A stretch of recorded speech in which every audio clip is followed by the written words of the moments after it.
ఈ ప్రోగ్రామ్ లో పాల్గొనటం నా అదృష్టంగా నేను భావిస్తున్నాను. కుప్పం నుంచి ఉన్న ప్రజలు మీరేమంటారు చెప్పండి.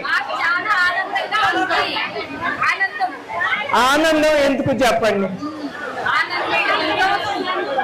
ఎందుకంటే మీకు త్రాగే నీరు, మీ పంటకి ఏ కరువు లేకుండా మన బాబన్న ప్రజల కోసం ఆలోచించి ఈ నదుల అనుసంధానం చేసి ఆయన ఎంత దూరదృష్టో అవన్నీ ఆలోచించే ప్రతి ఒక కుప్పం నియోజకవర్గానికే కాదు, యావత్ ఆంధ్రప్రదేశ్ లో ఎస్పెషలీ రాయలసీమకి నీరు అనేది ఎక్కడ కరువు అనేది ఉండకూడదు.